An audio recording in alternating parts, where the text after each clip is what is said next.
Step into Value Zone. Value Zone. Hypermart. Patanjali.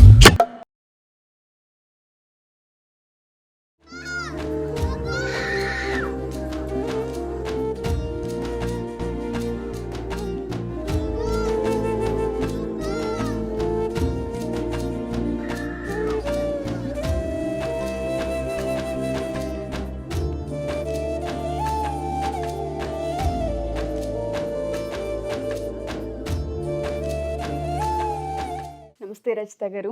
నమస్తే ఉషా. మనం ఇద్దరం కలిసి చూసిన వీడియో చూడగానే కళ్ళమ్మని తెలియకుండానే నీళ్ళు వచ్చేసేసాయి.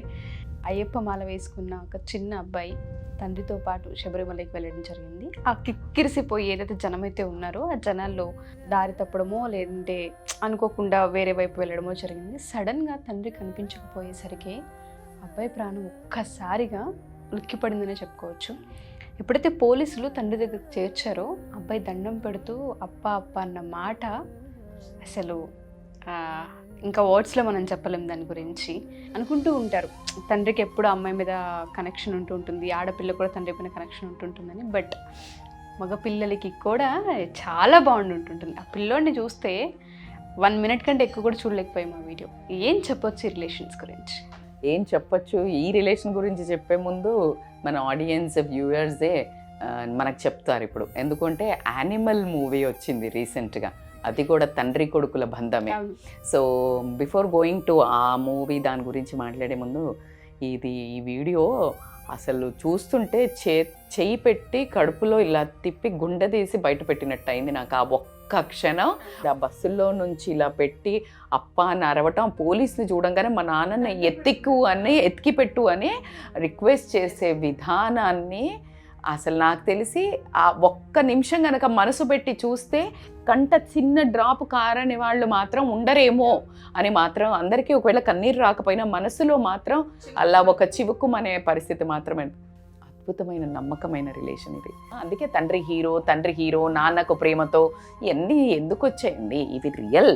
ఆ లైఫ్లో ఆ ఏజ్ పిల్లలకి తండ్రి అనేది ఒక నమ్మకం, తండ్రి అనేది ఒక అంటే మా నాన్న ఉన్నాడు హీరో అనేది అది ఎన్నో రకాలుగా మూవీస్లో ప్రూవ్ అయింది. ఆ పిల్లోడి ఒక గంటనో ఏమో అంటే ఏదో కొనుక్కు రావడానికి సామాన్లు ఇద్దరు కలిసి 41 రోజులు దీక్ష వేసుకున్నారట. ఇద్దరు కలిసి దీక్ష అసలు అయ్యప్ప ఇప్పుడున్న సందర్భంలో ఎప్పటికంటే ఈసారి కిక్కిరిసిపోయే జనం అంట. ప్రతిరోజు 1,00,000కు మించి వస్తున్నారంట భక్తులు. అది ఆ పంబా నుంచి శబరి దాకా వెళ్ళే రోడ్డు విపరీతమైన ఉండటం వల్ల పంబా దగ్గరే నెయ్యాభిషేకాలు చేసి ఎక్కడో వెనక్కి తిరిగి వస్తున్న సందర్భాలు కూడా ఉన్నాయంట. సో ఆ తరుణంలో ఈ తండ్రి కొడుకులు కూడా ఒక బస్సు ఎక్కారంట. ఆ బస్సు ఎక్కిన తర్వాత ఏదో చిన్నగా మరి వాటర్ బాటిల్ లేకపోతే ఏదో దేనికోసమనో తండ్రి ఇంకేదైనా సామాన్ కోసమని దిగినట్టున్నాడు. దిగినప్పుడు ఆ కొంచెం కదిలినట్టు అయిందేమో బస్సు, లేకపోతే వెయిట్ చేసి ఆ బాబు తండ్రి రాకపోయేసరికి ఇక మొత్తం బస్సులో ఉన్న జనాలందరినీ ఒకటి చేసేసి కిటికీలో నుంచి అప్ప అని అరుస్తుంటే పోలీసులు గమనించి పరిగెత్తుకుంటూ వచ్చి వస్తాడు మీ నాన్న అని చెప్తే కూడా దండం పెట్టి రిక్వెస్ట్ చేస్తున్న ఆ వీడియో మాత్రం అది చాలా అంటే చాలా బాధాకరంగా ఉండింది. కానీ పోలీసులు ఒక చొరవ తీసుకొని మీ నాన్న వస్తాడు అని సంజాయించి ఇక ఈ బాబు వినేటట్లేడని ఆ బస్సులో నుంచి దింపేసి అక్కడే పెట్టి వాళ్ళ నాన్నకి ఫోన్ చేసి వెతికి మొత్తానికి తండ్రిని కొడుకుని ఒకటి చేసి ఆ ఒక ఆనందము అది ఇంకా క్యాప్చర్ చేయలేకపోయి ఉంటారు. అలా కాకుండా ఈ సంఘటన ఏదైతే క్యాప్చర్ చేసి ఇది వైరల్ అవుతుందో ఆ చేసిన తనకి ఆ తండ్రి కొడుకుల అనుబంధాన్ని ఒక అందంగా చూపించినందుకు నేను మాత్రం ఖచ్చితంగా హ్యాట్స్ ఆఫ్ చెప్తాను. మళ్ళీ ఒకసారి ఎక్కడో ప్రేమ తండ్రి కొడుకు అనే ఒక బంధాన్ని చిగురిచ్చేటట్టయితే చేశారు.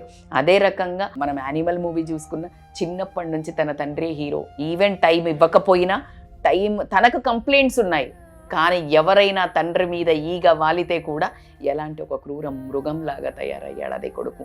అయితే అది అలా తయారవ్వడం లేదా అనేది ఖండిస్తే తండ్రి అంటే అంత గౌరవ భావము, అంత అద్భుతమైన రిలేషన్స్ ఉన్నాయి. ఇక్కడ నేను ఈ అయ్యప్ప స్టోరీలో మనం తీసుకుంటే తండ్రి విడిపోతే కొడుకు ఏడుస్తుంటే చాలా దయనీయంగా నేను ఇప్పుడు ఒక స్టోరీ చెప్పబోతున్నాను మీకు. రీక్రియేట్ అవుతున్నాయి ఏంటంటే ఉల్టా అవుతున్నాయి. ఏమవుతున్నాయంటే అలాగే తండ్రిని తల్లిని తీసుకొచ్చి రోడ్ల మీద వదిలేసి వాళ్ళు ఏడుస్తూ ఉన్న క్షణాలు కూడా మనం చూస్తున్నాం. రీసెంట్గా ఒక వైరల్ అయింది ఒక వీడియో, బండి మీద తల్లిని తీసుకొచ్చి బట్టలు పెట్టుకొని లిటరల్లీ తోసేసి కొడుకు వెళ్ళిపోయిన వీడియోని చూశాను నేను. రీసెంట్గా ఇంకొక వీడియో కూడా చూశాను, కూతురు వస్తుంది నేను వస్తా ఇక్కడే ఉండు అని చెప్పేసి కూతురు వదిలేసి వెళ్ళిందంట. ఆ అమ్మ ఎవరు తీసుకెళ్ళి ఆర్ఫనేజ్లో వదిలేసేద్దామన్నా రావట్లేదు, నా కూతురు వచ్చి ఇక్కడ ఎత్తుక్కుంటుంది అని వర్షంలో తడిచి ఉంటే ఒక అతను ఎవరో ఇద్దరు ఇలా వచ్చి ఆమెకి పైన ఇట్లా షెల్టర్ వేసి ఆమెకి గిన్నెలో అన్నం తెచ్చి ఇట్లా కప్పితే కానీ తింటుంది, కానీ అక్కడి నుంచి కదలట్లేదు. ఏమిటా నమ్మకం, ఏమిటి బంధాల మీద అంటే తన కూతుర్ని కానీ కొడుకుని కానీ ఇలా చేస్తారు అని వాళ్ళు ఊహించడానికి కూడా ఇష్టపడని పరిస్థితి. సో ఎందుకంటే ఆ కల్చర్ నుంచి ఆ బ్యాక్గ్రౌండ్ నుంచి వచ్చిన మనము ఇండియన్స్, మన భారతదేశ కల్చర్ అది. అదే నువ్వు అమెరికన్ వెస్టర్నైజ్డ్ కంట్రీస్లో తీసుకుంటే వాళ్ళు ఏదో థ్యాంక్స్ గివింగ్కి వచ్చి ఇంత బాటిల్ తీసుకొచ్చి అదేదో టర్కీ కోడి తీసుకొచ్చి చేస్తే దాన్ని వాళ్ళు చాలా వాల్యుబుల్గా చూస్తారు. అదే మరి ఎందుకు అలా చూస్తారో అక్కడైతే తండ్రులు పట్టించుకుంటారా, అది థ్యాంక్స్ గివింగ్ నోరు మూసుకోవాలి ఇక్కడ ఇండియన్స్. ఎందుకంటే అక్కడ 18 ఏళ్ళు రాగానే ఎవడి పని వాడు చేసుకుని ఎవడు పోషించుకునేది వాడు పోషించుకొని బయటికి వెళ్ళిపోతాడు. ఇక్కడ నీకు 25 నుంచి 35 ఏళ్ళు వచ్చినా కూడా నీకు తండ్రి ఆస్తి మీద ఆశ కావాలా, తండ్రి అన్నీ చేసి పెట్టాలా, నీకు అమ్మ ఇంకా నోటు దాకా తెచ్చి పెట్టాలా, నీ బట్టలు కూడా ఉతికి పెట్టాలా, నీకు ఐరన్ ఎక్కడ ఉంటుందో తెలియదు, నీ కబోర్డు సర్ది పెట్టాలా. ఏం మాట్లాడుతున్నావు? దానికి ఆ కల్చర్కి అది సెట్, ఈ కల్చర్కి ఇదే సెట్. సో కాబట్టికి నువ్వు మన భారతదేశంలో పుట్టిన కల్చర్ని ఇదే కాబట్టికి దానికి భిన్నంగా తల్లిదండ్రులను ఎలా చేస్తున్నారో మీరు చూస్తూనే ఉన్నారు. వండర్ఫుల్గా చెప్తాడు యానిమల్ మూవీలో కూడా రణబీర్ కపూర్ది నా ఫేవరెట్ డైలాగ్, నాకు నీ మీద అంత ప్రేమ ఉంది నాన్న, నెక్స్ట్ జన్మంటూ ఉంటే నువ్వు నా కడుపులో పుట్టు, నేను నిన్ను ఎంత ప్రేమ చేస్తానంటే మళ్ళా నెక్స్ట్ జన్మలో నేనే నీ కడుపులో పుడతా, అప్పుడు నువ్వు అంత ప్రేమ చెయ్యి అని చెప్తాడు. అది అద్భుతమైన డైలాగ్. నాకైతే అసలు ఇట్లా గూస్ బంప్స్ వచ్చేసాయి. అంటే నేను ఏం ఎక్స్పెక్ట్ చేస్తున్నానో నీకు తెలియట్లే, నువ్వు ఏమి ఇయ్యాలో నీకు తెలియట్లే, అసలు ఏం కావాలో నెక్స్ట్ జన్మలో నువ్వు పుడితే నేను చూపిస్తా, మళ్ళీ జన్మలో నేనే నీకు పుడతా, అప్పుడు నువ్వు నాకు అలా చూపించు అని అడగడం జరుగుతుంది. క్లాసిక్ డైలాగ్ అది, నా ఫేవరెట్. సో కాబట్టి ఇప్పుడున్న యంగ్ జనరేషన్కి మీ తండ్రి మీ హీరో అని చిన్నప్పుడు అనుకున్న దాన్ని పెద్దగా ఎవరికి అలాగే ఉంచుకున్నట్టయితే రేపొద్దున మీ పిల్లలు మిమ్మల్ని హీరో అనుకోవడానికి ఆస్కారం ఉంటుంది. లేదు అంటే నువ్వు విలన్ అయ్యే ఆస్కారం ఉంటుంది. మరి నాన్న హీరోనా విలనా అనేది నీ ప్రవర్తన డిసైడ్ చేస్తుంది నీ తల్లిదండ్రులతో. Thank you so much ma'am. No words. Thank you so much. Thank you so much Usha.